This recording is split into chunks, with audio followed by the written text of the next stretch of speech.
teman-teman pasti nggak sadar nih. Coba kita ke Mall Pacific Place atau ke Plaza Indonesia, aromanya beda.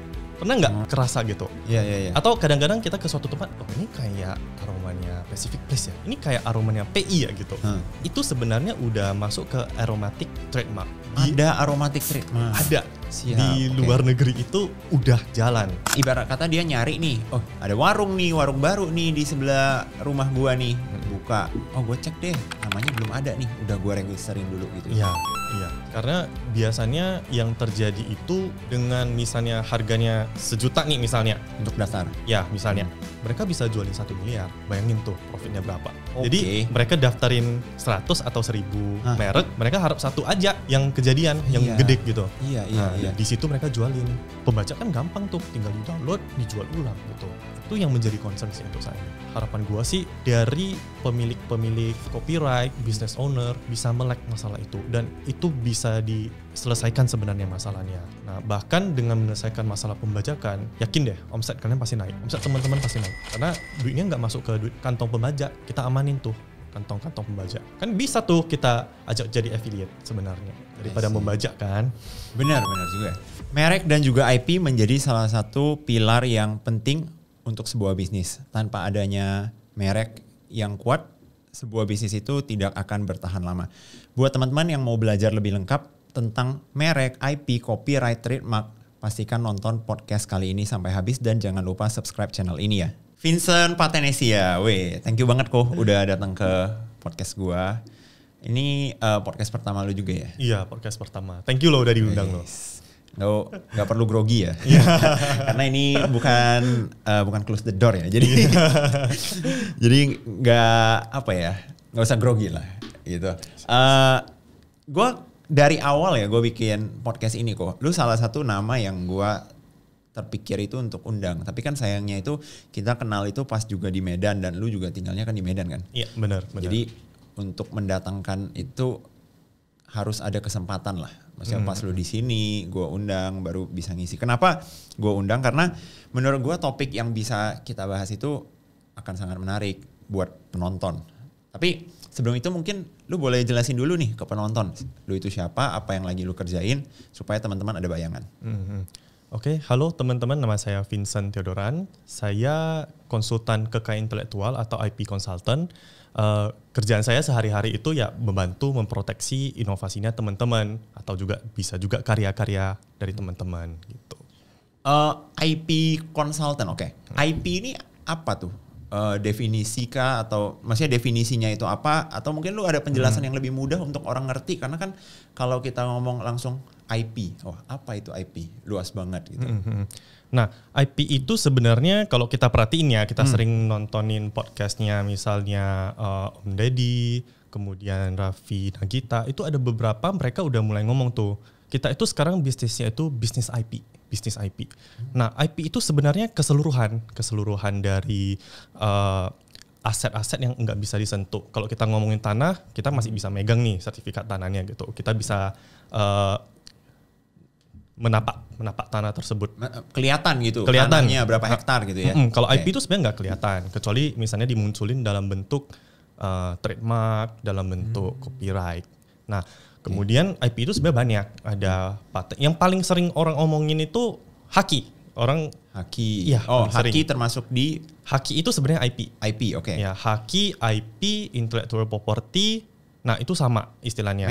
Merek itu haki berarti. Merek itu turunannya. Oh, turunannya. Iya. Berarti turunannya. IP juga. IP juga sebenarnya. Okay. Jadi IP itu terminologi yang paling umumnya. Nah, baru ada turunan dari IP itu gitu. Nah, paling sering orang ngomong itu paten. Gue mau patenin merek gue dong gitu. Nah, sebenarnya istilah itu masih kurang tepat. Lebih tepatnya gue mau register dong trademark gue gitu, atau mau register dong merek gue gitu. I see. Ya. Jadi berarti bisa gue bilang IP ini adalah sesuatu yang ibarat kata mungkin idea yang lu register gitu ya, ideation atau konsep yang tidak ada tangible-nya ya. Bener. Yang lu register gitu. Bener. Jadi sebenarnya IP itu ya dia lebih ke apa yang kita produce di pikiran kita, apa yang kita ciptain di pikiran kita, kemudian kita buat dalam bentuk produk, dalam bentuk digital content. Nah, itu yang bisa diprotek, yang udah dikeluarkan gitu dalam bentuk produk. Itu sih. Oke. Berarti produk-produk yang dalam tanda kutip digital itu juga bisa termasuk ke IP? Bisa banget. Bahkan kayak misalnya kita ngomongin yang paling sering sekarang e-book ya. E-book, kemudian kayak podcast ini juga termasuk digital content yang bisa diprotek. Podcast ini juga IP? Bener. Misalnya gua di TikTok dikenal sebagai FYP spesialis. FYP spesialis itu juga IP? Bener. Sebenarnya kalau kita perhatiin ya, semua itu yang di dalam ruangan ini itu semua ada IP-nya. Tapi kita nggak sadar aja. Misalnya nih, kita ngomongin sambil gue jelasin ya turunan dari IP itu kayak misalnya paten itu bisa dari audio ini, mic ini. Nah, dulu kita kan nggak tahu nih gimana caranya supaya teman-teman di YouTube itu bisa mendengar suara kita. Nah, dengan adanya mic ini ditransfer ke komputer, itu paten, itu teknologi. Yang mungkin 50-100 tahun lalu itu belum ada gitu. Itu paten. Itu ngomongin teknologi. Ada orang yang sekarang nih di dunia ini lagi memegang paten bagaimana suara itu bisa dikonversi ke dalam file gitu ya. Benar. Dan ini sebenarnya kalau kita perhatiin ya, misalnya kita beli beli mic ini kan udah nggak gitu mahal. Itu sebenarnya patennya udah habis, udah boleh dipakai semua orang. Nah, tapi misalnya nih kalau teman-teman flashback 4 tahun ke belakang masih di zaman-zamannya Covid, teman-teman sadar nggak kalau kita beli masker nih, ada tuh masker yang murah, yang samanya masker yang sultan. Ada tuh. Kayak misalnya kita beli brand tertentu nih, mungkin harganya sekian. Tapi ada satu piece-nya aja, itu harganya bisa berapa ya kemarin? 50.000 ya? Satu piece aja. Nah, itu yang namanya N95. Itu masih ada patennya. Jadi kalau kita telusuri, itu patennya dimiliki oleh seorang inventor dari Taiwan, tapi dia udah jual ke 3M. Makanya yang boleh jual N95 itu hanya brand 3M. Nah, itu kita ngomongin paten tuh. Mungkin bedanya apa kalau teman-teman misalnya cari tahu ya, kalau masker yang biasa yang harganya nggak terlalu mahal itu mungkin ya memang dia bisa filter virus atau bakteri mungkin sampai 90%. Tapi kalau N95 dia bisa sampai 95-99%. Berarti yang dipatenkan itu adalah either desain atau teknologi penyaringannya. Benar. Itu kita ngomongin paten. Kemudian copyright itu ya ini semua copyright sebenarnya yang dalam bentuk teman-teman lihat di YouTube gitu. Itu copyright. Jadi dengan adanya audio ini, dengan ada karya ciptaan atau mungkin adanya lagu, video, kemudian dalam buku, ini juga copyright. Gitu. Jadi copyright itu yang diprotek itu ciptaannya kita yang kita tuangkan dalam bentuk karya. Nah, itu akan sedikit berbeda dengan paten. Paten itu kita ngomongin kebaruan teknologi. Kalau copyright itu karyanya kita gitu. Kemudian yang paling sering teman-teman sebutin itu ya merek, hak merek atau trademark. Nah, kayak ini juga sebenarnya trademark juga sih, kayak Wakmi. Nah, ini juga trademark sebenarnya. Kayak kalau teman-teman lihat brandnya ini kan Rode ya, Rode. Nah, ini juga trademark. Jadi satu daya pembeda yang membedakan brandnya Bro Leo sama brand yang gua bikin misalnya. Walaupun kita sama-sama di industri yang sama. Itu pembedanya.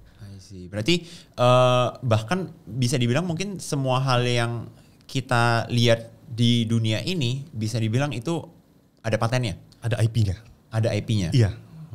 Ada IP-nya itu lebih luas sih. Kalau patennya memang hampir seluruh produk itu ada patennya. Tapi yang udah kadaluarsa atau belum gitu. Nah jadi seberapa penting gitu peran IP ini terhadap suatu bisnis tertentu? Kalau menurut gua sih penting nggak penting tetap. Penting nggak penting? Iya, karena ada juga industri yang sebenarnya nggak butuh IP. Contoh? Gua kasih contoh nih. Kalau teman-teman yang jualan distributor brand-brandnya orang-orang, ya sebenarnya masih berkaitan dengan IP. Misalnya kita beli license tuh. Misalnya kita ngomong brand apa nih? Brand Ace Hardware. Dia juga beli license walaupun dia bukan jualan brand sendiri misalnya. Nah, baru akhir-akhir ini kan dia ada brand sendiri. Nah, itu IP. Tapi ketika misalnya kita jadi pengusaha yang menjual banyak produk-produk lain, misalnya toko kelontong gitu. Nah, itu kita sebenarnya nggak butuh-butuh amat IP. Nah, jadi memang IP itu boleh dibilang hanya untuk orang-orang tertentu. Nah, orang-orang tertentu ini seperti apa? Seperti orang yang kepengen lu beli produk gua, lu ingat brand ini. Oke. Nah, tapi kan ada juga nih, gua nggak peduli nih. Yang penting lu beli produk gua cuman cari cuannya doang gitu. Nah, makanya kalau gua bilang sih penting nggak penting, tergantung seberapa kita mau brand kita itu dikenal sama orang. Dan satu lagi, kita willing nggak, kita rela nggak brand kita dipakai sama orang. Kalau misalnya kita rela, ya udah nggak apa-apa, kita nggak usah peduli IP itu. Yang penting kita jualan, cuan doang. Gitu. Oh, oke. Nah, tadi kan kita udah mulai singgung ke arah merek dan brand ya. Sekarang kalau misalnya gue tanya nih, untuk merek dan brand sendiri itu sebenarnya apa aja sih yang di lingkup? Tadi kan kita bahas yang tertinggi itu ada IP, terus di bawahnya ada paten, terus nanti di bawah-bawahnya lagi ada merek gitu ya. Nah, merek ini melingkup apa aja gitu loh? Apakah hanya nama sebagai merek, apakah logo sebagai merek, atau mungkin let's say warna sebagai merek? Karena kan kalau ngomongin merek itu juga luas gitu. Benar. Jadi sebenarnya kalau kita ngomongin merek ya, itu banyak juga turunan produknya. Jadi misalnya yang paling basic itu yang kita tahu nama brand, tulisan doang. Atau plus logo nih misalnya, kalau ketika brand kita ada logonya. Nah itu yang paling basic. Sebenarnya brand itu udah, kalau di negara barat ya, itu udah berkembang. Berkembangnya itu sampai mana? Nah teman-teman pasti nggak sadar nih. Coba kita ke Mall Pacific Place atau ke Plaza Indonesia, aromanya beda. Pernah nggak kerasa gitu? Iya. Atau kadang-kadang kita ke suatu tempat, oh ini kayak aromanya Pacific Place ya gitu ya. Ini kayak aromanya PI ya gitu. Nah itu sebenarnya udah masuk ke aromatic trademark. Ada aromatic trademark. Ada. Siap, di luar negeri itu udah jalan. Tapi kalau biasanya di negara-negara Asia, di negara Timur itu masih belum. Karena mungkin penegakannya agak sulit ya. Dan masih banyak istilahnya instansi-instansi yang mungkin belum terlalu detail ke sana karena fokusnya ke yang tradisional dulu, istilahnya tradisional trademark kayak yang tulisan itu. Oke, nah ini menarik karena menurut gua aromatic trademark ini belum banyak dibahas. Ini pertama kali malah gua denger aromatic trademark. Itu maksudnya berarti suatu aroma tertentu gitu ya, hanya boleh dipakai oleh si perusahaan toko tertentu tersebut atau perusahaan tersebut. Benar. Benar. Itu ada. Nah mungkin kalau kayak misalnya kita ngomongin mall-mall di Indonesia ya, mereka belum sampai ngeprotek itu, memang belum. Karena dari pemerintah juga belum sediain. Tapi akan menuju ke sana. Kita selalu, kan ada yang ngomong tuh, saya lupa siapa. Banyak sih teman-teman, apalagi yang di dunia teknologi ya. Mereka selalu ngomong kita itu telat 10 tahun. Nah, kita juga bakal menuju ke sana kok. Jadi ketika misalnya kita ke mallnya Plaza Indonesia, kita ngecium ada aroma tertentu. Nah, nanti di mall lain itu nggak boleh lagi yang pakai aroma yang sama.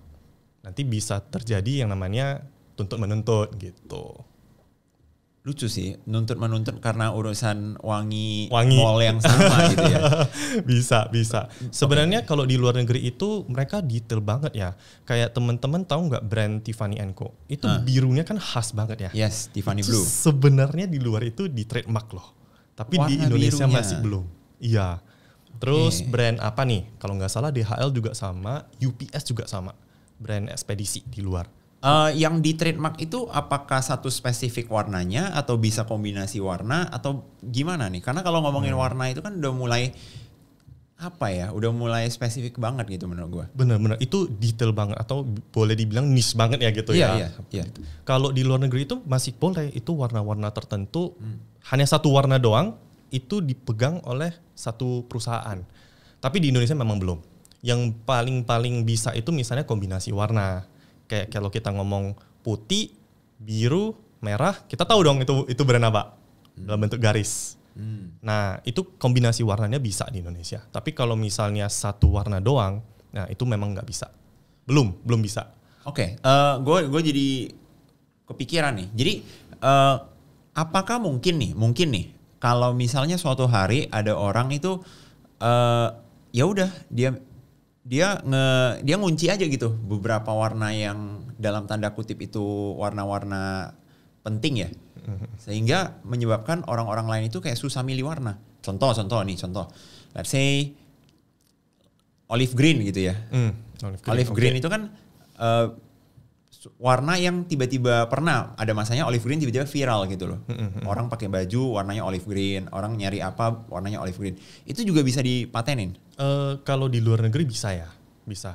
Jadi kalau misalnya di luar negeri itu kan mereka lebih cenderung untuk digunakan ke bisnis mereka sendiri. Kayak misalnya kita ngomongin Tiffany Blue nih, ya mereka pakai buat brandingnya mereka sendiri. Mereka juga nggak mau lah repot-repot gitu, ngapain nyari kesalahan orang gitu. Toh mereka fokus ke brand mereka sendiri aja laku gitu jualannya, karena memang warnanya bagus tuh. Sampai beberapa brand kayak kalau teman-teman tahu brand misalnya Tissot nih, dia juga collab sama Tiffany & Co gitu untuk ngambil warnanya doang gitu. Oke, berarti warna tersebut sudah tidak boleh dipakai. Iya, sebenarnya. Dan itu memang balik lagi karena di negara-negara Asia kan masih belum begitu detail. Nah, kalau di barat itu bisa ditegakkan. Tapi pastinya di negara barat itu udah advance banget peraturannya sampai mungkin ada beberapa warna primary yang tidak boleh ya dikunci ya. Karena kan nggak mungkin orang kunci misalnya warna merah gitu. Benar. Jadi harus ada warna yang baru gitu, yang benar-benar khas. Tapi kalau warna-warna basic yang nggak boleh dong. Itu kan miliknya umum. Itu nggak bisa. Gitu. Oke, nah ini menarik banget karena tadi kan kita udah bahas perbedaan antara perkembangan dunia merek di luar negeri ya dan di Indonesia. Nah, menurut lu ada ketertinggalan apa lagi nih yang lu pernah lihat ya? Kalau luar negeri udah begini, di Indonesia kenapa masih begini nih? Ada nggak ketertinggalan lain? Tadi udah bahas dari segi warna, dari segi aroma, ada lagi nggak? Oke, mungkin ini lebih detail ya, tapi gue juga seneng ngelihat negara-negara yang dia udah nerapin sistem merek itu kalau kita daftar itu harus kita pakai. Kalau kita nggak pakai itu bakal dicabut. Ada batas waktunya. Bener. Kayak misalnya gue ngasih contoh Filipina. Nah kebetulan ada satu brand yang dia masarinnya ke Filipina, dia register di sana dan gue bantuin. Nah di tahun kelima itu diminta tuh bukti kita ada jualan di Filipina. Tujuannya apa? Supaya dilanjutin. Karena kan sebenarnya trademark itu 10 tahun ya berlakunya ya. Nah 10 tahun itu di tahun kelima itu diminta sama pemerintah Filipina. Mana bukti kamu jualan? Nah kalau di verify, oke, kamu boleh lanjut 5 tahun lagi. Tapi kalau ternyata kamu nggak jualan ya ditarik brand itu. Nah ini bedanya dengan di Indonesia belum sampai ke sana. Indonesia berarti, itu mungkin belum ya, akan. Gue yakin sih akan menuju ke sana karena dengan adanya aturan ini kita bisa mengurangi yang namanya pedagang merek. Nah, apa itu pedagang merek nih? Pedagang merek itu mungkin lebih familiar di istilah teman-temannya konsultan ya. Jadi pedagang merek itu lebih cenderung mereka itu fokusnya daftarin merek-merek yang nggak dipakai, nggak didaftarin oleh orang lain. Contoh nih, misalnya, gue ngelihat Bro Leo jualan buku misalnya, itu WAKMI-nya itu nggak diregister, gue register tuh. Berarti ibarat kata dia nyari nih, ada warung baru nih di sebelah rumah gue nih, buka, gue cek deh, namanya belum ada nih, udah gue registerin dulu gitu. Iya. Karena biasanya yang terjadi itu dengan misalnya harganya 1 juta nih misalnya. Untuk daftar? Ya misalnya. Mereka bisa jualin 1 miliar. Bayangin tuh profitnya berapa. Jadi mereka daftarin 100 atau 1000 merek. Mereka harap 1 aja yang kejadian, yang gede gitu. Iya. Di situ mereka jualin. Anjir. Ini jago sih. Ini otak investasinya jalan dia. Dia mikir daripada gua susah-susah bangun bisnis ya, gua investasi di bisnis gua, mending gua lihat, bisnis orang lain nih menjanjikan nih. Udah gua templokin aja 1 juta.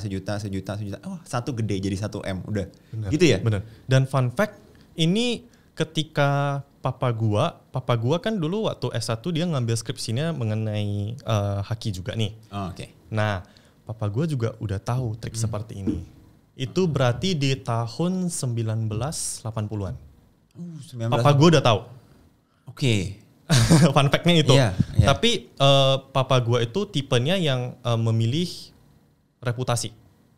Karena dengan kita menjadi pedagang merek, reputasi kita itu pasti jadi kurang bagus. Jadi kurang gitu di teman-teman pengusaha. Kita bakal dihindarin, dijauhin, dicap sebagai tanda kutip pencuri gitu.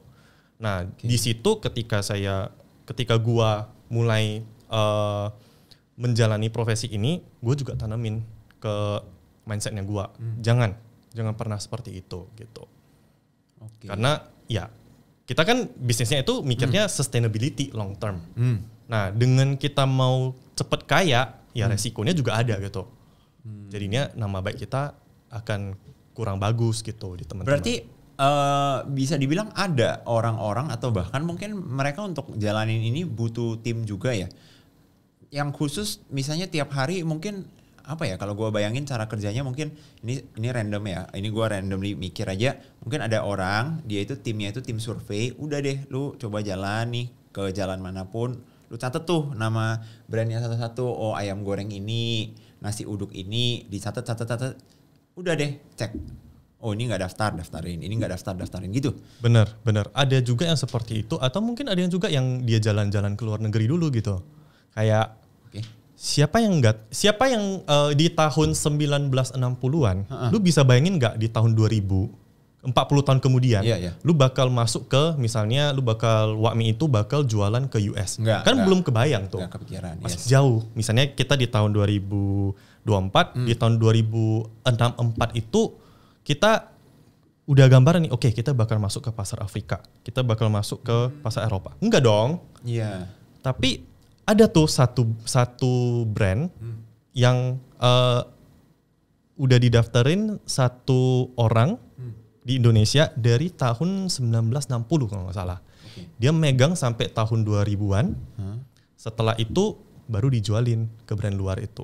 Ketika brand luar itu masuk ke Indonesia. Ada. Jadi kalau teman-teman searching di Google pasti ketahuan tuh brand apa dan brand gede gitu.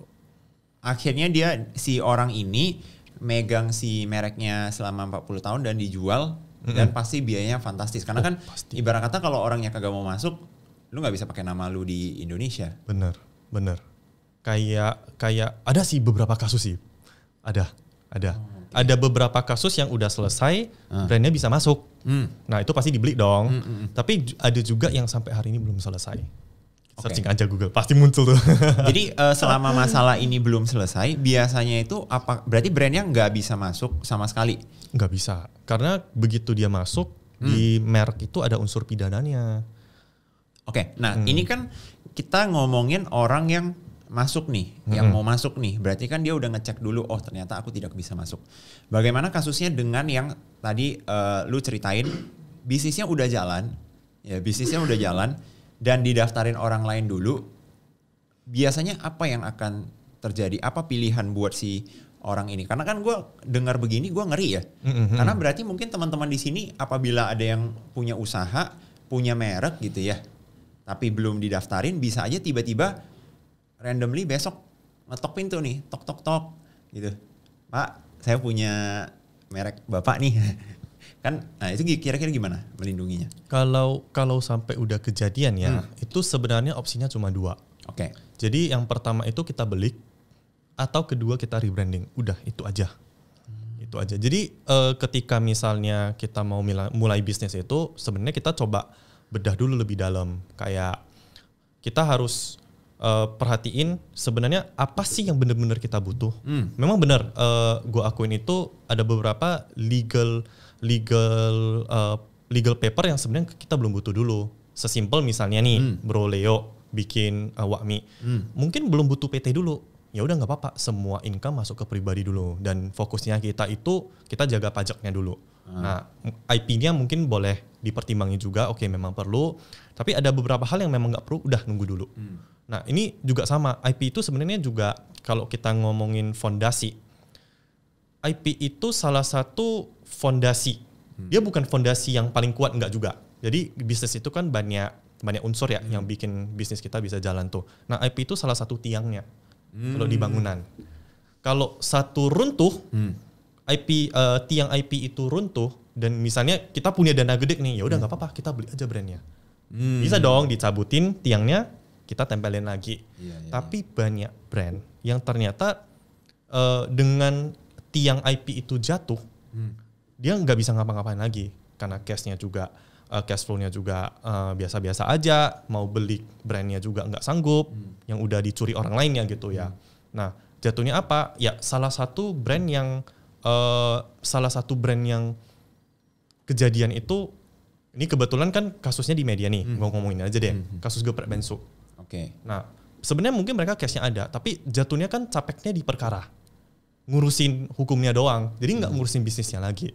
Padahal gua itu termasuk fansnya geprek bensu, gue suka banget, karena di Medan itu udah nggak ada lagi gitu ayam geprek yang enak gitu. Nah tapi dari sisi customer kan sayang juga ya, gue ngerasa aduh sayang ya udah lama nggak bisa makan geprek bensu nih, padahal enak nih. Nah dari sisi business owner juga sama, mereka fokusnya ke nyelesain masalah hukumnya. Nah berarti nggak fokus bisnis lagi kan. Dan dengar kan terakhir kali siapa Jordi Onsu yang ngomongnya, kita udah nggak gitu fokus lagi. Sementara dia mau kuliah dulu gitu. I see. Nah ribet banget ya kalau misalnya gue mikir bahas tentang pendaftaran merek ini. Cuman ada satu nih yang gue yakin mungkin juga jadi concern teman-teman di sini. Banyak yang sebenarnya bukannya satu ya, mungkin kenapa belum daftar merek, satu nggak aware ya kalau daftar merek itu perlu. Tapi juga ada faktor kedua itu adalah merasa daftar merek itu ribet dan merasa daftar merek itu susah. Padahal mereka tahu merek itu penting. Sebenarnya untuk prosedur daftar merek ini di Indonesia itu ribet nggak sih dan berapa lama biasanya kok? Kalau menurut gue sih masih tergolong mudah ya kalau dibandingin misalnya gue bandingin sama Filipina nih misalnya. Nah mereka itu kan kalau di Indonesia nggak ada pembuktian, nggak usah kamu buktiin kamu ada bisnis kamu atau enggak. Pokoknya kamu daftarin dulu, gitu. Kamu protect dulu namanya, ngambil dulu namanya. Kalau di Filipina di tahun kelima kamu nggak bisa buktiin, dicabut. Nah kalau prosedurnya sebenarnya kurang lebih 1-2 tahun ya, kita tetap harus nunggu prosesnya. Jadi bukan, nah ini mungkin teman-teman juga kadang-kadang istilahnya ada istilah-istilah tertentu yang harus kita pahami juga, kayak permohonan dan pendaftaran itu beda konsepnya. Kalau misalnya izin usaha, bener kita daftar hari ini keluar izin usahanya. Tapi kalau IP itu prosesnya kita tetap harus nunggu. Jadi sifatnya kita permohonan. Kita minta ke pemerintah untuk diprotek brandnya kita. Kalau pemerintah ngerasa brand kita itu nggak ada mirip-miripnya dengan brand lain, oke, baru dikasih itu. Dan prosesnya kurang lebih 1-1,5 tahun. 1-1,5? Iya. Oke. Gitu. Nah, gue jadi bertanya-tanya nih. Jadi karena kan gini, kadang ini POV kita sebagai business owner kan kadang gini ya. Contoh hari ini lagi ngetren, tiba-tiba apa nih, misalnya dulu pernah ngetren es kepal Milo ya, atau lagi ngetren makanan baru deh, atau lagi ada momentumnya jualan apa gitu ya. Terus tiba-tiba gue kepikiran, wah ini ada momentumnya, gue buka nih toko atau gue buka nih brand. Tapi kalau misalnya harus nunggu 1,5 tahun, mungkin momentumnya udah hilang. Biasa rekomendasi lu untuk orang mulai bisnis itu baiknya itu gimana? Apakah dia dagang dulu sambil daftarin merek, atau lu jangan dagang dulu, lu harus daftar merek dulu sampai lu punya, baru lu dagang dengan merek tersebut? Oke. Jadi kalau gua itu lebih seneng berdiri di samping business owner. Nah kalau lu nyari gua sebagai konsultan, akan terkesan gua punya kepentingan sendiri, lu punya kepentingan sendiri. Selalu seperti itu, sama. Jadi gue lebih seneng kalau gue berdiri di samping business owner. Gue lebih seneng, misalnya contoh nih, kalau yang trending itu, gue selalu nanya, ini lu yakin mau register? Bisa jadi di 1 tahun ke depan brandnya udah lu dapet, tapi bisnisnya udah nggak ada gitu. Oh iya benar juga. Nah, jadi nggak usah dipaksa. IP itu ya karena sifatnya permohonan, ketika kita ngerasa butuh baru kita minta. Dia nggak sifatnya wajib. Oke. Jadi berdasarkan itu, gue ngasih advice nih. Nah, kalaupun lu ngerasa memang bisa bertahan bisnisnya, lu bikin deh satu unsur yang bisa lu pegang jauh ke depannya. Gua ngasih contoh nih. Starbucks itu yang di protect itu bukan hanya tulisan Starbucksnya doang. Itu logo Bermaidnya juga dipisah. Kemudian ada juga brand Walls, es krim nih. Walls itu juga logonya dengan tulisan Walls-nya itu dipisah. Nah, dengan mereka yang punya visi misi jauh, misalnya dia berharap dan dia yakin bisnisnya itu bisa jalan 20 sampai 30 tahun ke depan, dengan cara pemisahan itu, mereka akan mengurangi resiko-resiko di negara luar. Nah, ini pasti banyak yang nggak tahu nih. Kalau kita misalnya ke Prancis, ke Italia, kita ngelihat itu logo Walls nih yang ada love-nya, tapi tulisannya beda. Nah, itu memang karena masalah trademarknya itu nggak bisa dapat di negara tertentu. Kalau berarti mungkin gini, pas dia mau daftar di Prancis, si nama Walls-nya ini mungkin udah diambil sama siapapun lah yang di sana. Benar. Tapi saya tidak cuma punya nama nih bos, saya juga punya logonya. Benar. Nah, itu salah satu cara sih. Misalnya kita untuk mengakali produk atau service yang kita ngerasa itu trending doang gitu untuk season tertentu, atau kita belum yakin nih bisa jalan lama. Tapi kita bisa ngakalinnya dengan kita pisah tuh. Kalau worst case scenario nama brand yang nggak bisa didapat, ya udah kita megang logonya doang, kita masih jalan, atau kita ganti tulisan di bawahnya. Nah, tadi kan kita ceritanya itu tentang bisnis yang seasonal. Nah, bagaimana ceritanya dengan orang yang bisnisnya itu, misalnya dia mau buka rumah makan nih, dan dia emang yakin dia mau lanjutin rumah makan ini sampai puluhan tahun ke depan. Tapi kan nggak mungkin menurut gue ya sebagai business owner itu nggak mungkin. Gue hari ini gue mau bikin bisnis restoran nih, tapi karena gue nunggu si merek, jadinya 1 sampai 1,5 tahun ke depan gue belum boleh mulai, dan gue hanya menunggu. Nah, biasa saran dari lu gimana tuh? Kalau saran gue, bisnisnya jalanin dulu. Tanpa ada pegangan merek udah diterima gitu ya? Kalau bisa sekalian diproses itu lebih bagus. Jadi istilahnya kita nyari cuan, legalnya pelan-pelan kita beresin gitu. Tapi kalau misalnya di beberapa case yang dia ngerasa, gue nggak butuh lah, yang penting jualan gue laku gitu, ya udah nggak apa-apa, jalan aja. Nah, tapi tetap semua itu ada resikonya. Itu happy tuh, yang pedagang-pedagang merek tuh kalau ada yang begitu-begitu happy dia. Bener. Jalan dulu, gas. Saya ikut investasi di bisnis Anda gitu ya. Bener, bahayanya di situ sih memang. Itu salah satu resikonya. Tapi kalau kita ngomongin kita sambil bisnis, sambil jalan usahanya, sambil register trademarknya, apply trademarknya, ya ada resiko juga. Misalnya trademark kita nggak bisa diterima karena ada persamaan dengan brand lain. Ya jatuhnya kita harus rebranding kan kalau memang benar-benar nggak bisa dapet brandnya. Gitu. Oke, berarti maksudnya ini misal nih, gue mau mulai bisnis, gue mau buka restoran, katakanlah namanya restoran Wakmi ya, misalnya restoran Wakmi gitu ya. Terus gue buka, berarti sebelum gue buka gue sekalian daftarin dulu nih. Nah, daftarin dulu permohonan tuh. Oke, jalan tuh bisnis 1,5 tahun. Kalau misalnya diterima, bagus. Nah, tapi kalau misalnya ditolak, ternyata karena ada apa gitu ya, misalnya ternyata ada orang lain atau ada yang udah pakai, ditolak. Berarti di saat itu gue harus rebranding dan coba permohonan dengan merek baru lagi. Benar. Tapi sebenarnya kalau kita ngomongin sampai di tahapnya kita udah tahu kita ditolak nih sama pemeriksa dari pemerintah nih ya, itu sebenarnya ada beberapa tahap yang bisa kita tempuh. Kayak misalnya kita balas surat pemerintahnya, kita ngasih argumentasi kita, kemudian kita banding. Nah, sebenarnya ada proses yang seperti itu. Nah, tetapi kalau worst case nih sampai ujung ternyata masih nggak bisa diterima, nah itu memang mau nggak mau harus rebranding. Dan teman-teman nggak usah takut ya, kalau di dunia ini, di dunia IP, IP yang nggak bisa dapat itu boleh dibilang cukup normal. Bukan hanya kejadian di kita doang.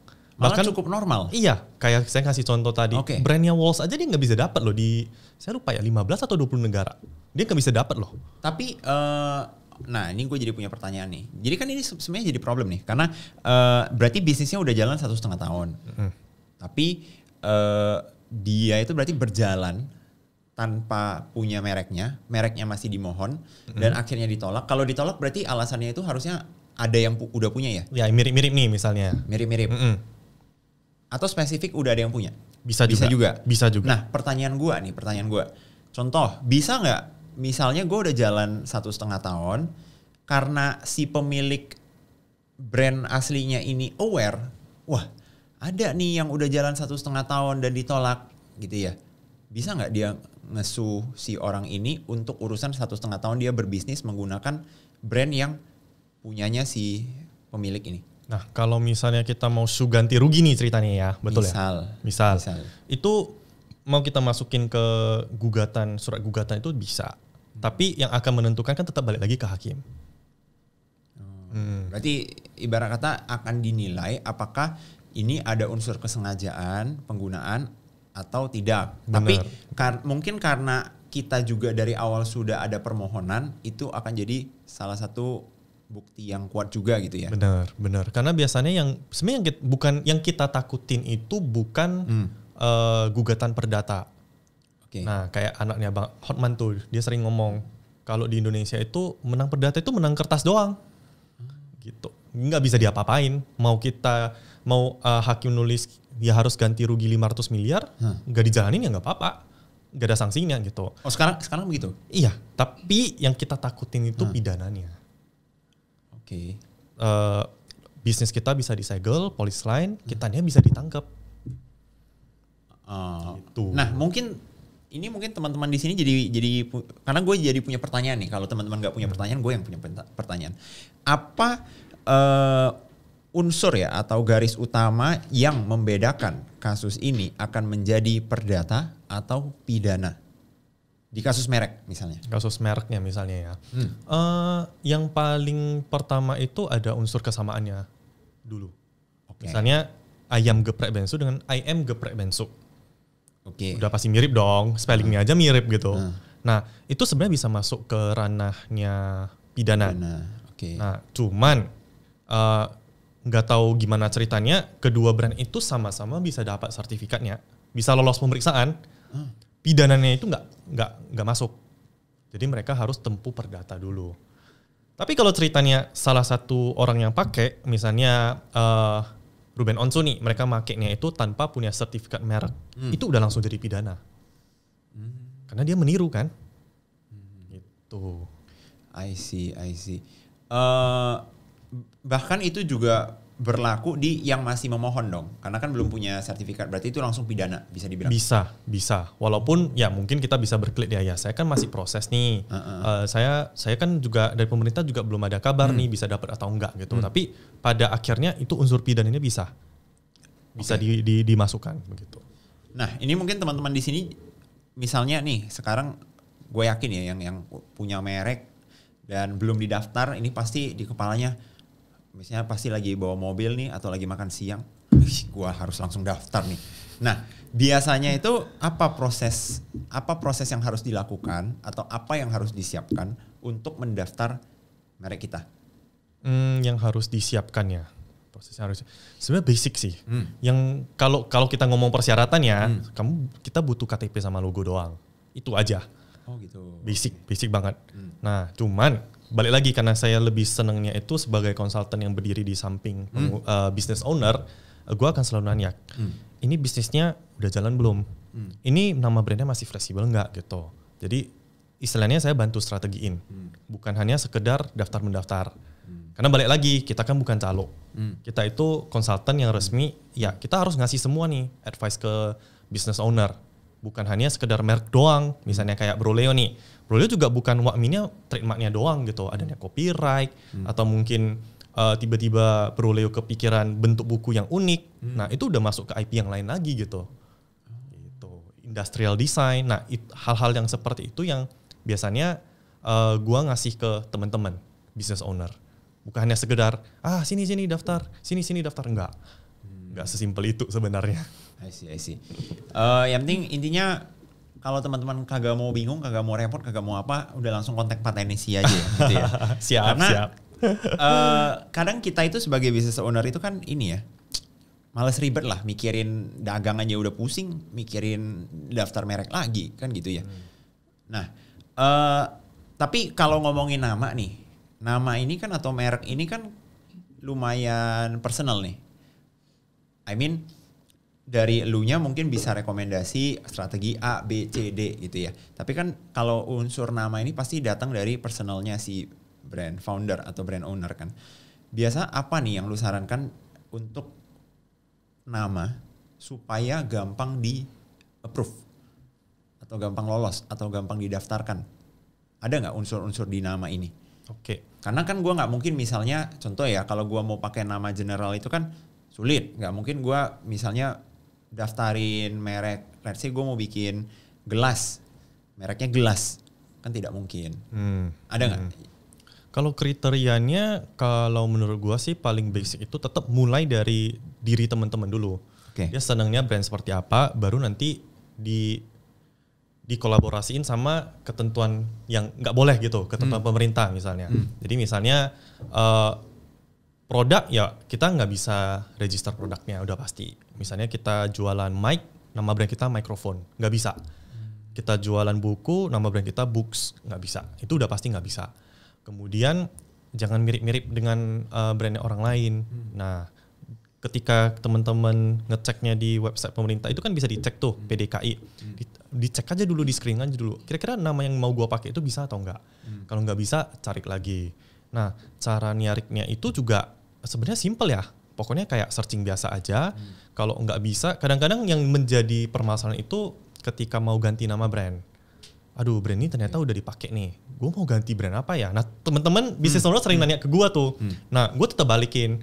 Ini nggak bisa gue yang ngomong.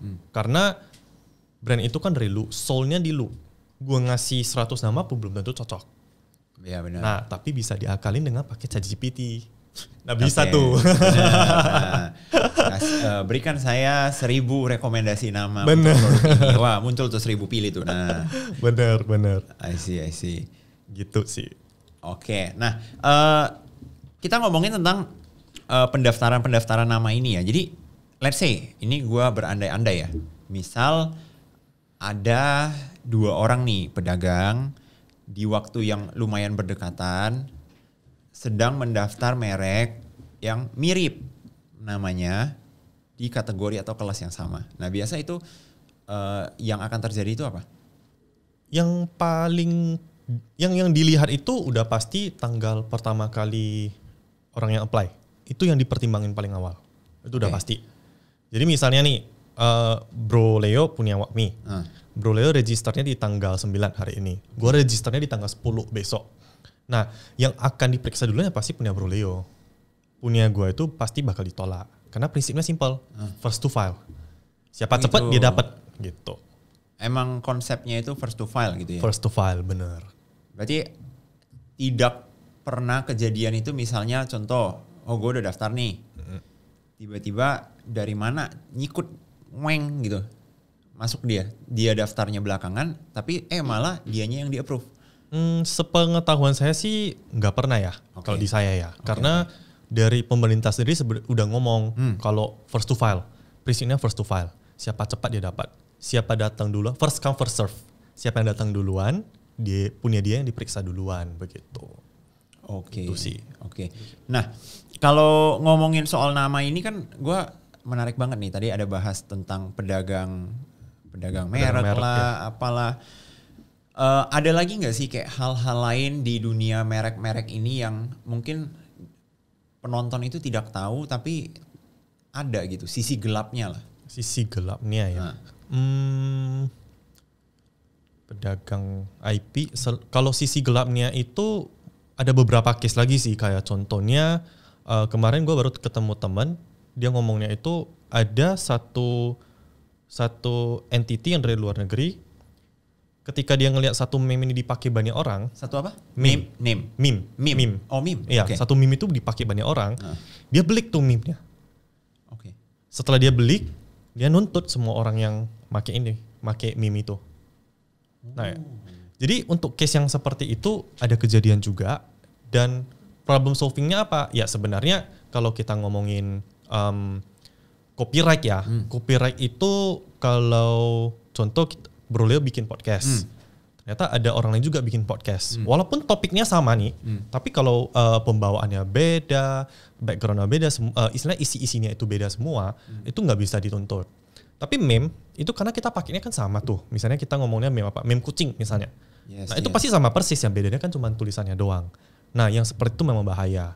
Cara kita ngatasinnya gimana? Untuk sekarang sih memang sulit.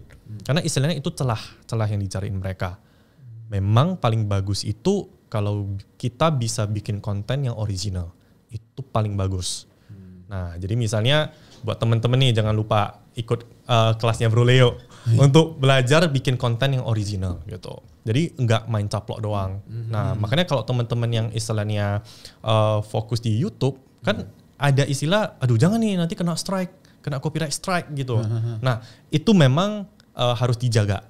Kadang-kadang ada artis tertentu, ada penyanyi tertentu, dia nggak ngasih tuh orang sembarang pakai. Atau mungkin dia ngasih dengan catatan dia juga dapat komisi dari suatu video tersebut gitu. Itu harus hati-hati memang. Oke.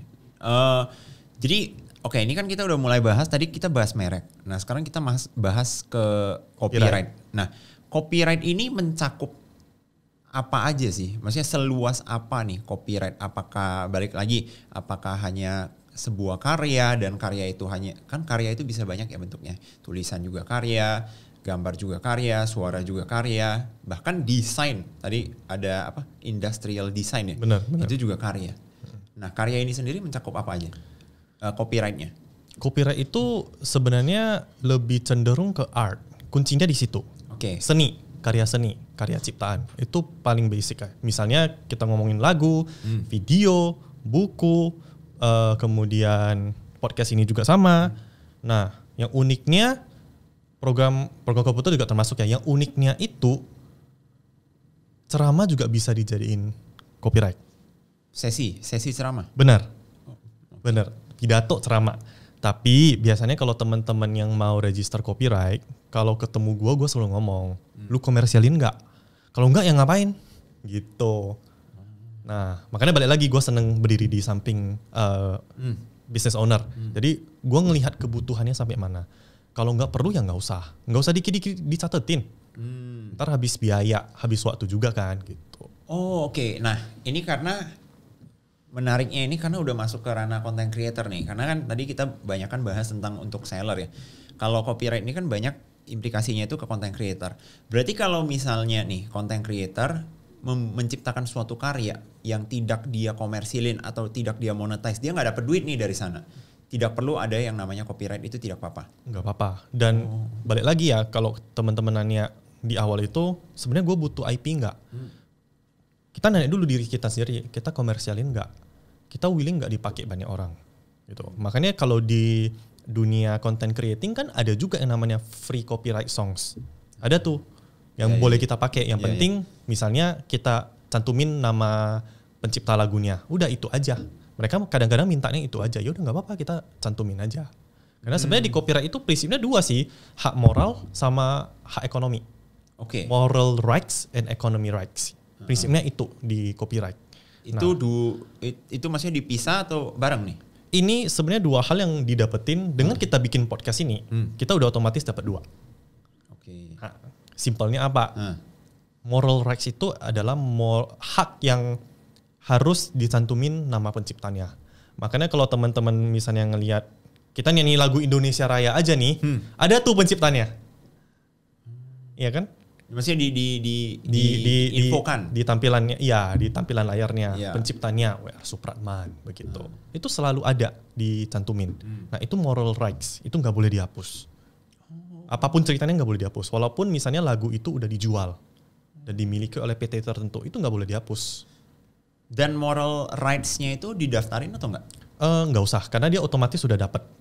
Nah, copyright itu beda ya dengan trademark ya. Beda lagi. Hak cipta itu beda dengan hak merek. Jadi hak cipta itu nggak usah dikit-dikit didaftarin. Kayak misalnya kita ngomongin podcast ini, begitu tayang di misalnya tanggal 10 misalnya, dengan tayang hari ini, copyrightnya lahir di sini. Yang penting bisa diakses. Itu aja. Jadi nggak usah dikit-dikit dicatetin, nggak usah. Karena kalau nggak kita publish pun, dengan kita nggak publish, tapi kita catetin, ya sertifikatnya nggak ada gunanya. Karena kalau copyright itu first to publish. Gitu. Berarti nih, misal contoh kita kan bikin podcast nih. Nah, kita bikin podcast, terus ada nih orang yang dalam tanda kutip mengambil cuplikan dari podcast kita ini.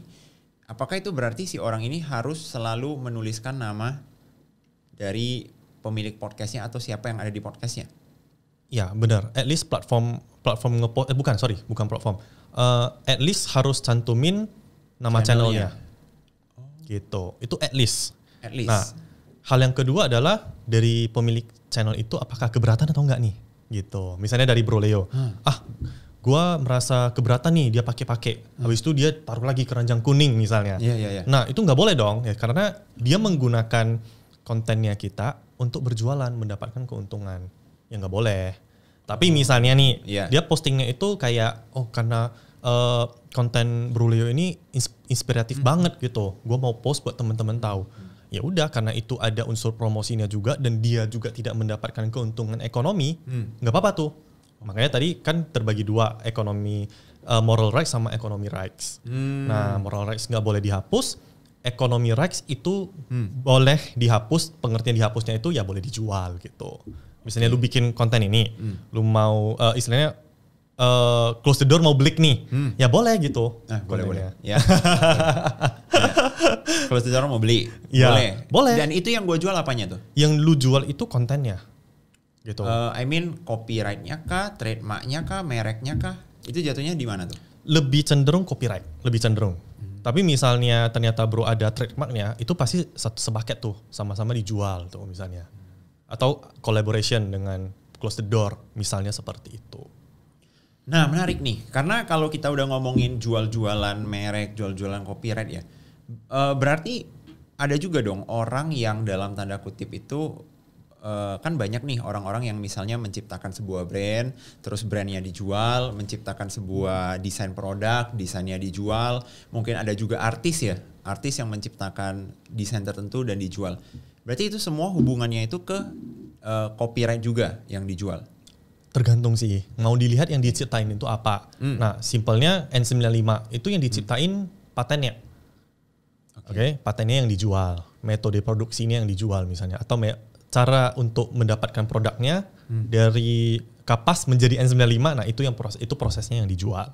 Itu paten.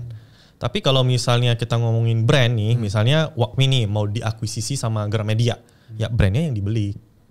Nah, tapi misalnya kok kita ngomongin isinya nih, isinya maunya yang kurang lebih seperti misalnya trik konten TikTok nih misalnya. Nah, tapi kemasannya mau diganti, ya itu masuknya copyright. Hak cipta. Oke. Jadi misalnya kalau kita ngomongin kemasan juga ada, misalnya di desainnya itu kemasan. Saya ngasih contoh itu, teman-teman tahu Yakult ya? Coba gua tutup mata Bro Leo, gua suruh megang tuh kemasannya. Pasti bisa tahu dong, itu produk apa. Iya kan? Karena unik banget, cuma dia yang punya. Nah, itu masuknya industrial design industri. Jadi kemasannya ya, bentuk kemasannya. Dia nggak ngomongin fungsinya, dia nggak ngomongin brand, dia ngomongin bentuk kemasan. Itu yang diprotek. Gitu. Ini gue jadi sangat ini sesuatu hal yang baru ya, karena menurut gue kalau misalnya kita udah mengerti ini, berarti hampir semua hal yang kita desain dan kita ciptakan dan segala hal yang kita lihat yang ada desainnya itu berarti hampir semua punya IP-nya dan copyright-nya. Contoh nih, bagaimana mic ini ya, engselnya ada di sini dan dia naik turunnya itu bagiannya di sini, sambungan ke mic-nya di sini. Ini kan ada yang mendesain nih. Ini berarti juga ada IP-nya. Ada IP-nya. Kayak as simple as misalnya nih. Benar. Botol. Ini. Tutupnya itu begini, bentukannya begini, di bawahnya ada rubbernya. Itu juga benar. Jadi tergantung itu masuk ke paten atau industrial design. Nah, kayak misalnya saya ngasih contoh nih, Bro Leo. Nah, ini dulu mana ada nih kemasan yang tutup begini. Nah, kemudian ada insulated rubbernya misalnya untuk menahan panasnya gitu kan.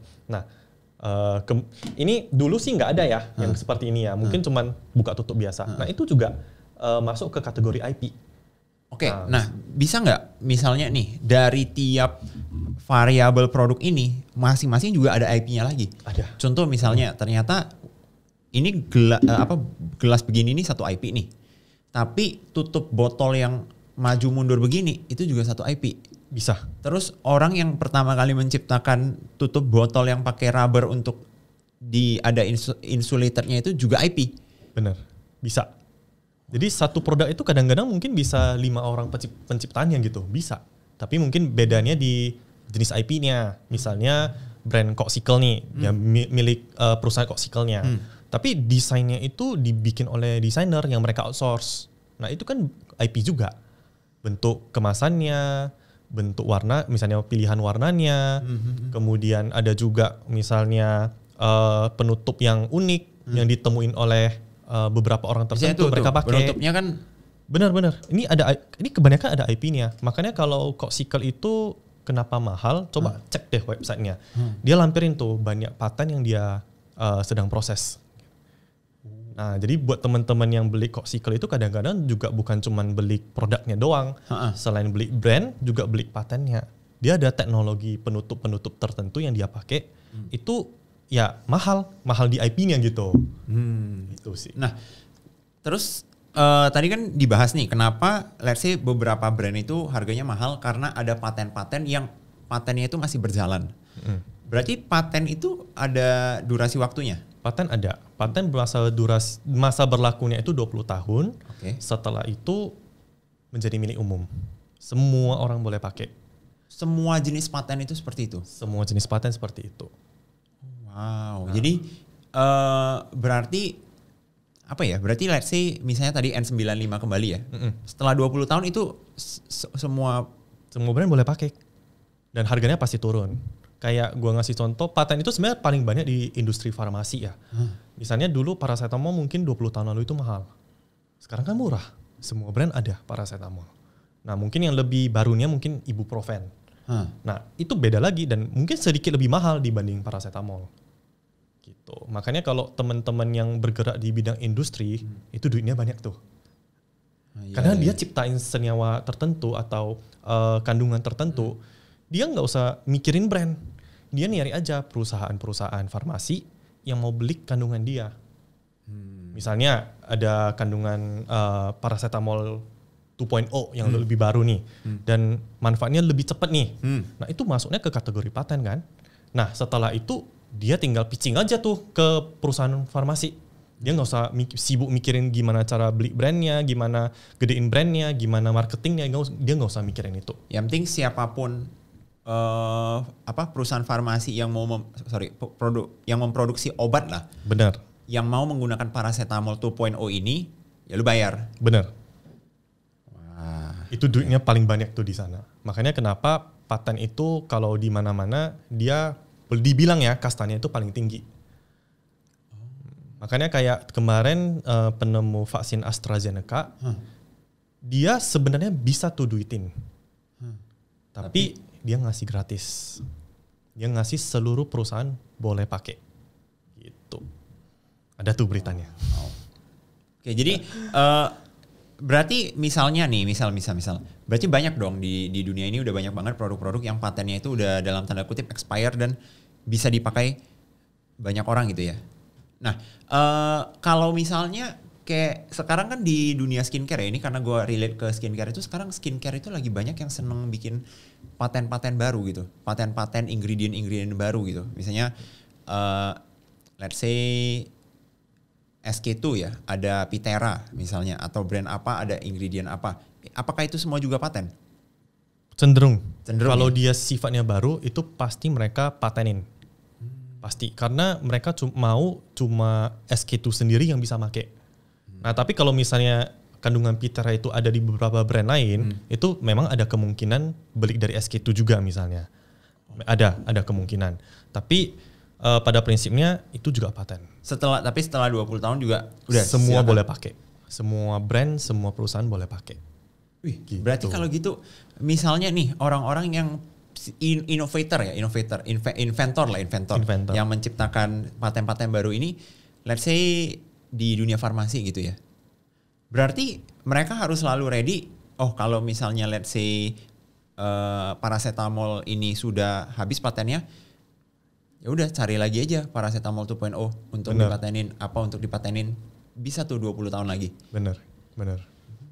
Nah makanya yang gue sayangin itu kan di Indonesia kemarin ada satu orang yang nemuin mobil bisa jalan pakai air tuh. Oke. Instead of minyak. Yeah. Nah itu sayang banget sih dia publikasi. Paten itu nggak boleh dipublikasi soalnya. Ketika dia publikasi itu patennya hilang. Makanya kenapa dia kan kalau nggak salah dia nggak register patennya, dia nggak apply patennya, dia diundang ke Italia kalau nggak salah untuk pitching dengan harapan bisa dibeli. Nah mungkin perusahaan dari Italia itu tahu dia udah pernah publish. Kalau perusahaan itu beli pun dia nggak bisa dapat patennya. Ya udah diundang aja, dicari tahu aja cara bikinnya. Ya udah mereka bikin sendiri gitu. Bisa. Oke, paten tidak boleh dipublish ini dalam artian misalnya gue menciptakan satu desain baru nih, gue udah desain. Berarti apa yang harus gue lakukan? Gue keep dan gue daftarin dulu. Bener. Sebenarnya ada dua cara sih. Yang pertama itu kita yang kayak Bro Leo bilang itu langsung kita keep, jangan umumin dulu, jangan publish dulu, kita register dulu. Sampai udah dapet, baru mau kita publish untuk jualan pitching ke perusahaan itu boleh. Atau yang kedua, di keep selamanya, itu juga bisa. Tapi ini biasanya cenderung menjadi IP yang lain. Dia bukan patent lagi. Saya ngasih contoh nih, misalnya brand Coca-Cola. Sampai hari ini kan gak ada yang tahu tuh resepnya. Kayak gimana bikin soda dan warnanya hitam gitu. Gak tahu tuh, gak ada yang tahu. Kenapa? Karena dia gak register paten. Dia gak register paten. Dia masuknya ke rahasia dagang. Trade secret. Jadi yang dilindungi itu resepnya antara Coca-Cola dengan pembuatnya. Pembuat resepnya. Sama seperti Indomie tuh, dia gak register paten. Karena ini gue udah mulai nangkep nih. Karena mungkin kalau mereka register paten dalam 20 tahun expired, semua orang akan tahu resepnya. Semua orang boleh pakai. Dan semua orang bisa nyiptain Coca-Cola baru. Bener, bisa nyiptain Indomie baru dengan brand yang lain gitu. Tapi ini mending mungkin mereka gini, mending gua keep aja. Kalau lu bisa coba nebak-nebak dan bikin sendiri dan rasanya sama, ya silahkan aja coba pasarin itu sebagai saingannya Coca-Cola. Bener. Tapi yang pasti lu nggak akan tahu spesifiknya. Bener. Pasti ada aja resep-resep tertentu yang beda nih. Tetap ada. Mau kita produk apapun, makanan apapun, itu selalu akan ada bedanya. Gitu. Apalagi yang perusahaan yang protect IP-nya tuh. Makanya kalau kita kadang-kadang kita bisa ngerasa nggak sih kayak brand ini produknya bagus banget ya. Kayaknya cuman di brand ini kita bisa dapat feel seperti ini dan teknologi seperti ini. Contoh nih buat teman-teman cewek nih, yang pasti ngerasa Dyson itu bagus banget produknya. Nah, tapi tahu nggak sih Dyson itu dia ada tim research and development yang dijaganya itu semua berkaitan dengan IP-nya gitu. Semua hal yang berkaitan dengan IP mereka kembangin di sana dan mereka jaga timnya itu. Karena begitu rahasia bocor mereka bisa dipenjara. Itu berarti dari segi teknologi, desain itu semua dilindungi mereka gitu ya? Bener. Karena buktinya kita nggak bisa dapat feeling dan teknologi yang Dyson berikan ke kita dari brand lain kan kita nggak bisa dapat. Iya. Gitu. Dan mereka nggak mau patenkan? Mereka patenkan. Oh mereka patenkan? Mereka cenderung patenkan. Cenderung. Kalau yang case-nya Dyson pasti patenkan. Tapi kalau ada hal-hal tertentu yang mereka memang mau megang selamanya nih, yang mereka merasa tidak bisa ditemuin orang lain, nah biasanya mereka ikatnya dengan rahasia dagang. Gitu. Rahasia dagang ini apakah satu kayak sertifikat lain lagi atau gimana? Iya, jadi dia rahasia dagang itu sifatnya kita mohonkan ke pemerintah itu supaya pemerintah tahu siapa yang terlibat di dalamnya itu. Misalnya nih, katakan podcast ini tidak diumumkan keluar, kita ngomonginnya pitching bisnis nih. Yeah. Nah, Bro Leo nggak mau nih informasi yang beredar di sini bocor atau diketahui orang lain. Nah, kita bikin tuh rahasia dagang kontraknya. Nah, jadi pemerintah tahunya orang-orang yang di dalam ini, misalnya gua sama Bro Leo nih. Cuman kita yang tahu. Kalau sampai orang lain tahu, Bro Leo gampang dong trackingnya. Oh ini pasti Vincent nih. Vincent yang bocorin nih gitu. Karena gua nggak ngomong lagi ke siapa-siapa gitu. Oh, oke. Nah, kalau kita ngomongin tentang copyright ya, copyright karya bla bla bla, mau lagu, mau buku, mau itu lukisan, sekarang kan salah satu yang paling mendisrupsi itu AI kok. Ya, menurut gua sekarang itu orang bisa aja misalnya menggunakan AI ya, tinggal bikin buku bisa aja dalam beberapa menit jadi tuh satu buku, atau dalam beberapa menit jadi tuh satu lagu, atau kita bisa minta orang untuk melukis sesuatu hasil karya lukisan dengan gaya pelukis siapa, dan itu bisa aja orang nih, penonton nih, merasa lukisan ini ya adalah lukisan yang masuk akal kalau dilukis oleh pelukis aslinya. Nangkep ya? Nah, itu kira-kira sekarang apakah sudah ada peraturan yang melindungi itu, copyright yang melindungi itu atau tidak? Sebenarnya itu balik ke basic aja sih, prinsip copyright. Jadi yang diprotek itu kan isinya. Isinya yang diprotek nih. Nah, misalnya kita ngomongin buku. Buku Broleo ketika misalnya dijualin ke orang lain, bukunya Broleo kalau orang lain bikin juga yang mirip-mirip, kalau dia sifatnya itu untuk mencari keuntungan. Nah, kalau kita ngomongin rezeki tiap orang juga beda-beda. Kemudian cara tiap orang untuk jualan juga beda-beda. Belum tentu income-nya dia bisa mengimbangi income bro nih misalnya. Nah, kemudian menurut gua sih kalau dari segi hukum itu agak sulit untuk mendeteksinya. Karena AI sekarang juga pintar. AI itu bahkan bisa kita minta jangan terlalu kaku bahasanya. Salah-salah dikit nggak apa-apa gitu, supaya kelihatan manusianya gitu. AI itu bisa diprogram sampai seperti itu.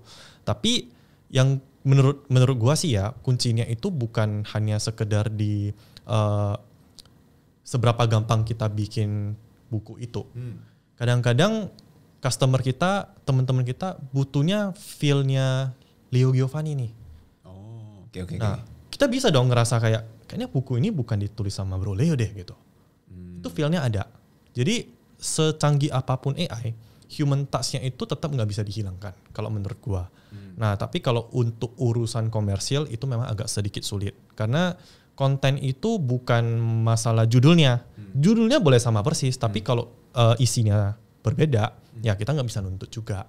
Nah, makanya kayak kasus yang api-api kemarin masih ingat ya bro ya. Itu memang benar, itu sebenarnya nggak salah loh. Mau kita bikin konsepnya sama persis, tapi backgroundnya beda, orang yang membawakan beda, skripnya sedikit mungkin samanya 90%, itu nggak melanggar. Itu boleh. Oke. Misal ini kan kebetulan nih studio ini kan banyak orang menggunakan setup studio yang sama nih, karena kebetulan gue masih nyewa ya. Kalau ada yang mau sponsor boleh nih, biar gue punya studio sendiri ya. Nah, ibarat kata kalau studionya sama pun, orang pertama yang pakai studio ini juga nggak bisa nuntut gue karena orangnya ini berbeda, gitu ya. Walaupun desainnya sama. Orangnya beda, kontennya beda, kopinya beda, bukunya beda, nggak bisa dituntut dong. Gitu. Karena yang dilihat itu isinya. Oke. Jadi berarti bisa dong orang bikin buku judulnya sama kayak gue, isinya beda? Bisa. Dan gue nggak bisa ngapa-ngapain juga gitu ya? Nah, biasanya sih gini ya. Kalau dari platform itu, kalau udah sampai sama persis, itu bisa kita report tuh. Tapi kalau memang istilahnya beda-beda dikit, nah itu sulit. Karena balik lagi yang dilihat itu kontennya. Isinya itu apa gitu. Walaupun itu untuk komersil. Betul. Berarti kayak kalau hasil, ini kalau misalnya lagu juga kadang gitu ya. Lagu ada yang bilang, kok nada lagu ini mirip sama lagu ini. Bener, kan banyak kasus tuh. Iya. Itu juga nggak bisa apa-apa. Kalau itu bisa dilakukan penuntutan sih. Kayak kemarin lagu siapa ya? Ada beberapa kayak lagunya. Itu apa bedanya? Nah, kalau lagu itu bedanya begini. Lagu itu kita boleh memiliki bar-bar tertentu. Kalau lagu itu kan ada bar nota suara gitu ya. Nah, itu bar-bar tertentu itu kalau kita ngikutin misalnya 16 bar sama persis, nah itu udah bisa dianggap plagiat. gitu. Tapi balik lagi, itu sepertinya lebih cenderung bisa ditegakkan di luar. Kalau di Indonesia itu masih banyak debatable ya. Oke. Harusnya bisa, tapi masih debatable. I Gitu. see. Jadi kayak kemarin lagu Katy Perry ya, ternyata sama tuh sama lagu penyanyi Indonesia Nika Ardila. Nah itu juga sebenarnya pelanggaran copyright. Tapi pertanyaannya seberapa jauh kepemilikan pemilik dari lagu Nika Ardila itu mau menuntut ke sana gitu. Sebenarnya bisa. Oke. Nah, misal nih, ini nyambung balik ke AI. Sekarang itu kan AI itu sangat-sangat gampang ya untuk mengubah-ubah lah, untuk paraphrase, menyusun ulang kata-kata. Let's say ada seseorang nih, dia upload nih file buku gua nih. Nah, biar nggak bahaya ya, pakai contoh gua sendiri aja korbannya ya. Nah, buku gua diupload. Ciptakan aku buku yang isinya persis menjelaskan isi buku ini, tapi gunakanlah kata-kata dan penyampaian dan contoh yang berbeda-beda. Generate. Keluar tuh, kan beda tuh. Maksudnya secara kata-kata udah pasti beda. Walaupun inti yang disampaikan, informasi yang disampaikan, secara konteksnya sama, kontennya beda. Gitu ya. Itu berarti juga tidak apa-apa? Bisa. Secara tidak langsung? Bisa. Sebenarnya kalau kita ngomongin gak apa-apanya itu, dia tetap bisa pakai konten itu untuk jualan. Walaupun dia udah modifikasi.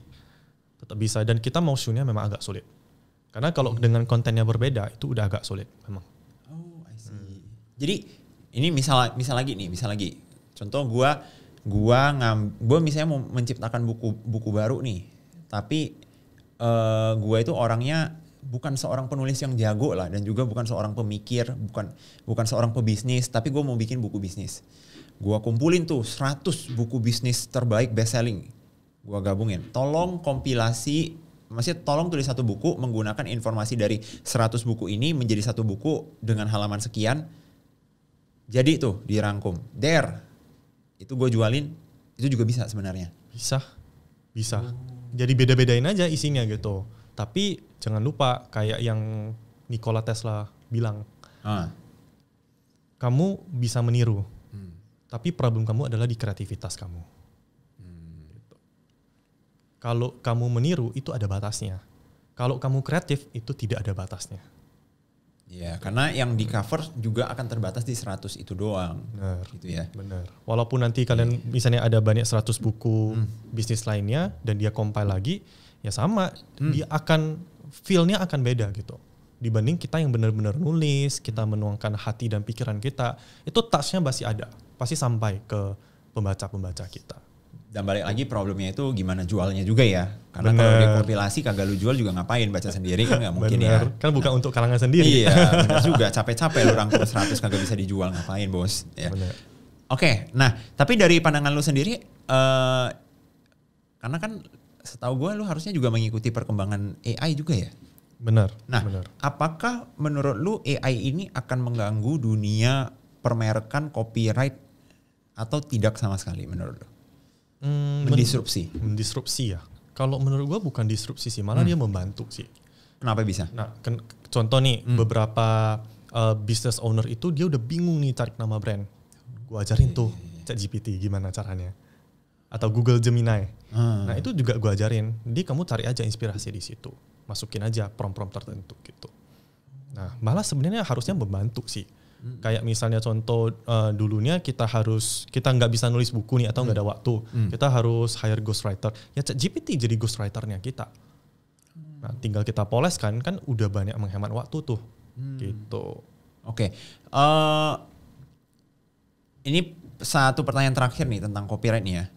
Apabila nih suatu buku ditulis oleh ChatGPT atau AI, hak karyanya ini jadi punya siapa nih?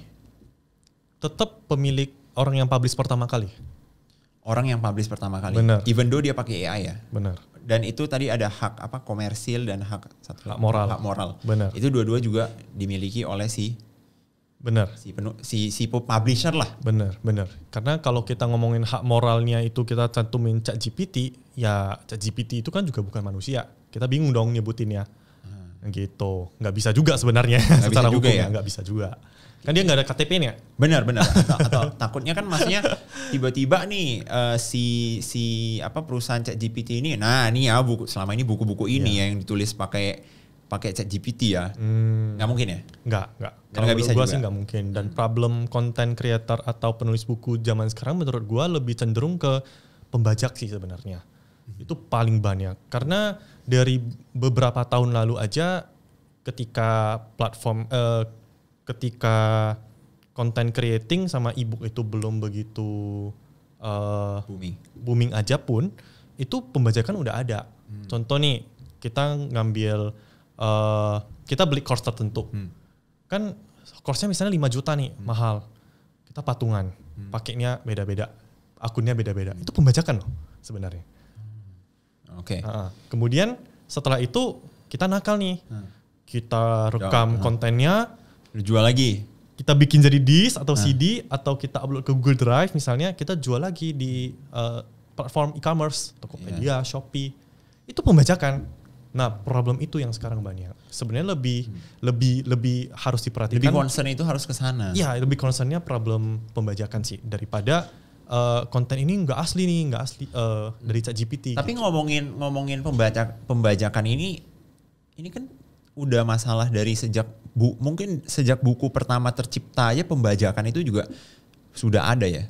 Tapi sampai sekarang pembajakan juga masih ada, orang jadi e-book juga ada yang ngebajak. Menurut lu apakah ini sebuah problem yang tidak akan pernah selesai selamanya? Menurut gua bisa selesai. Nah, tetapi balik lagi sih, IP itu sifat IP itu harus dari pemilik atau owner bisnisnya itu yang merasa keberatan. Oke. Kalau owner bisnis merasa nggak keberatan, kita kasih contoh nih, lagu apa nih yang free copyright tadi, lagu free copyright ternyata penciptanya nggak keberatan, ya udah nggak bisa sue dong. Nah, tapi kalau penciptanya itu bikin buku, bikin template Canva misalnya, ternyata dibajak oleh orang lain dan dijual lagi, dan pemilik template ini atau copyright ini merasa keberatan, nah dia harus mengambil tindakan. Kuncinya tetap di sana. Okay. Menurut gua sih bisa dihapus, tetapi tetap perlu effort. Karena memang ada unsur pidananya. Tapi ini kalau kita ngomongin bahasa hukum, IP itu delik aduan. Nah, polisi juga nggak bisa tuh tiba-tiba nangkepin kita. Kamu jual-jual bukunya Leo Giovanni ya? Nggak bisa. Leonya kan nggak keberatan. Gitu. Tapi kalau Leonya keberatan, Leonya lapor polisi, gue bisa ditangkap. Gitu. I see. Oke. Nah, ini kita akan masuk ke sesi akhir dari podcast ini kok, karena ini durasinya juga udah mau 1 jam tanpa kita rasa ya. Iya. Nah, terasa. Gue mau nanya nih, apa sih harapan lu terhadap perkembangan dunia merek copyright di Indonesia ke depannya? Kalau harapan gua ya, ada 2 sih harapan gua saat ini. Yang pertama itu, gua sangat berharap brand-brand Indonesia itu bisa go internasional. Nah, karena dengan jadi brand internasional, itu pasti akan sangat membantu ekonomi Indonesia, UMKM Indonesia, itu secara langsung pasti akan sangat membantu. Nah, kemudian yang kedua, itu masalah pembajakan. Nah, itu sangat menjadi concern saat ini sih. Karena banyak content creator yang sebenarnya dia udah monetize nih. Dia udah jualin course, dia jual buku, dia ngajarin orang cara-caranya, tips atau metode untuk berbisnis. Nah, tapi ternyata pembajak kan gampang tuh, tinggal di-download, dijual ulang gitu. Nah, itu yang menjadi concern sih untuk saat ini. Dan harapan gua sih itu dari pemilik copyright, business owner bisa melek masalah itu, dan itu bisa diselesaikan sebenarnya masalahnya. Nah, bahkan dengan menyelesaikan masalah pembajakan, yakin deh omset kalian pasti naik, omset teman-teman pasti naik, karena duitnya nggak masuk ke duit kantong pembajak, gitu. Kita amanin tuh kantong-kantong pembajak, kan bisa tuh kita ajak jadi affiliate sebenarnya. Daripada membajak kan. Benar juga. Benar. Nah, ini karena kita udah di sesi akhir podcast ini, kalau misalnya penonton itu masih nontonin kita sampai di menit ini ya kok. Berarti mereka itu sangat tertarik dengan topik ini. Mungkin ada satu pesan yang mau lu sampaikan ke penonton yang tertarik dengan pembahasan kita hari ini, silakan. Kalau pesan gue sih buat teman-teman jangan lupa IP itu memang bukan fondasi yang paling besar dalam bisnis. Tapi gara-gara IP bisnis kamu bisa hancur. Kalau kamu nggak melek. Itu sih. Keren banget. Thank you banget Ko udah datang ke podcast gua. Thank you. Buat teman-teman yang tertarik untuk nonton podcast-podcast lain dengan tamu-tamu sekeren hari ini, pastikan sudah subscribe channel ini dulu. Bye-bye.